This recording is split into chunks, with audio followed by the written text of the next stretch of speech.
Apakah Roh Kudus bisa keluar dari hidup orang percaya?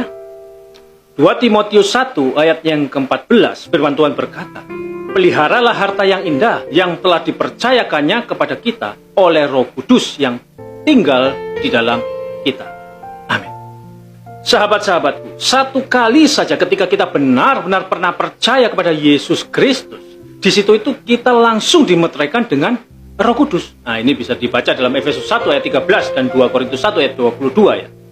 Itu artinya apa? Itu artinya di saat kita percaya, kita itu langsung diberi tanda bahwa kita itu adalah milik kepunyaannya. Dan Roh Kudus itulah yang akan menjadi jaminan sampai kita itu menerima semua janji Tuhan, yaitu kehidupan kekal bersama-sama dengan dirinya di surga. Lalu apakah Roh Kudus yang sudah kita terima tadi itu bisa keluar meninggalkan kita atau bisa keluar masuk dalam hidup kita? Coba perhatikan kata-kata atau kalimat yang ada di dalam ayat nas tadi. Dikatakan di sana bahwa Roh Kudus yang diam di dalam kita. Perhatikan kata diam di situ. Kata kerja diam tersebut di dalam bahasa asli menggunakan kata bahasa Yunani enoikeo, yang artinya adalah diam di atau tinggal di. Kata kerja enoikeo ini berasal dari dua kata dasar, yaitu kata en dan kata oikeo.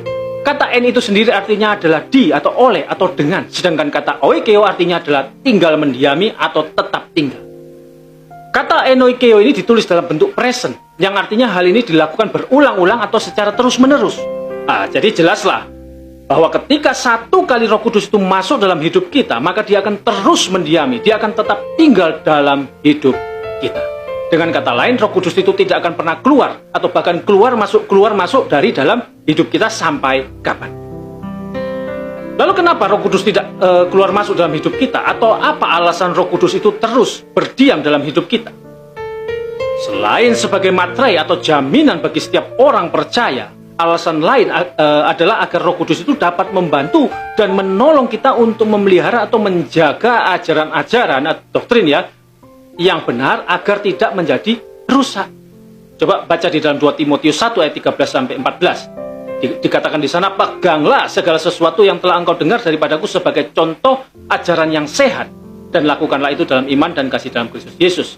Pelihara harta yang indah yang telah dipercayakannya kepada kita oleh Roh Kudus yang diam di dalam kita. Itulah sebab karena tanpa Roh Kudus, kita tidak akan mampu mempertahankan Injil yang murni atau doktrin yang sehat terhadap serangan-serangan yang ada. Dan mengenai hal ini, ada seorang penafsir besar ya, bernama Matthew Henry. Matthew Henry berkata, doktrin Kristen adalah sesuatu yang dipercayakan kepada kita. Itu diserahkan untuk dijaga kepada orang-orang Kristen secara umum, tetapi kepada pendeta-pendeta secara khusus. Itu diserahkan kepada kita untuk dijaga, dipelihara, atau dipertahankan supaya murni dan utuh. Dan untuk diteruskan kepada mereka yang akan datang setelah kita. Dan kita harus menjaganya.